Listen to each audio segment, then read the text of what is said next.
We're going to move on now to our special look at the road to recovery from those massive hurricanes this fall hit the Virgin Islands, Puerto Rico, Houston. We want to go start out with Robin in Puerto Rico this morning. Good morning, Robin.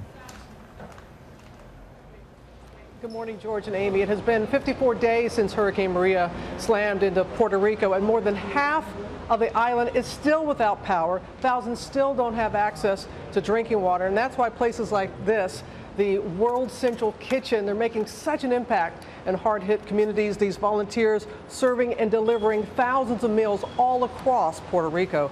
The U.S. military just announced it is going to start winding down its operations here because relief efforts are starting to move from the crisis phase to the recovery phase. But FEMA is here for the long haul, and I surveyed the damage from above on a helicopter ride-along with the man leading FEMA's recovery efforts, Mike Byrne. Some have been frustrated. How do you speak to them? You know, we just keep working it. We're bringing in lots of people. We're bringing in lots of different programs. We've given out over $100 million in aid directly to the citizens. But we're not going to stop. We're going to keep at it and at it and at it until we make a difference for everybody.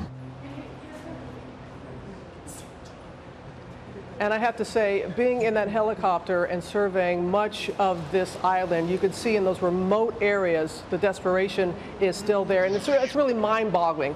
And about 100 miles from here is the U.S. Virgin Islands, and the situation is just as dire, if not more so.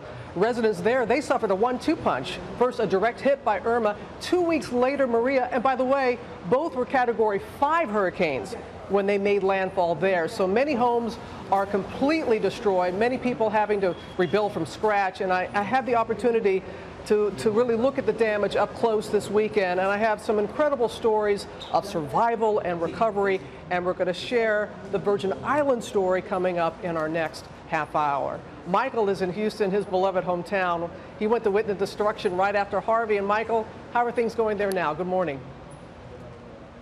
Things are going well, Robin. You know, as you can see, there's so much damage where you are in Puerto Rico. And as you said, I'm here in Houston. And at first glance, you might think everything here is back to normal. But take a look at these pictures from this same street 2 months ago when it was under 4 feet of water.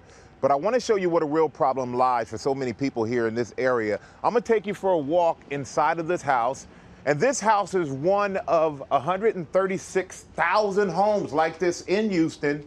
And as you can see, the volunteers are in this home, and they're painting the mold protector on the wood so you don't have to have that problem again, to make this house inhabitable again. And there are still 50,000 people who are in FEMA hotels around this city. So there's still so much work to do. And later in the show, we're going to check in with some of the brave people that we met in the days after Harvey. And I'm going to go back to you in the studio, George and Amy. Thank you, Mike. I'm going to check back in with Mattress Mac later on. Hi, everyone. George Stephanopoulos here. Thanks for checking out the ABC News YouTube channel. If you'd like to get more videos, show highlights, and watch live event coverage, click on the right over here to subscribe to our channel. And don't forget to download the ABC News app for breaking news alerts. Thanks for watching.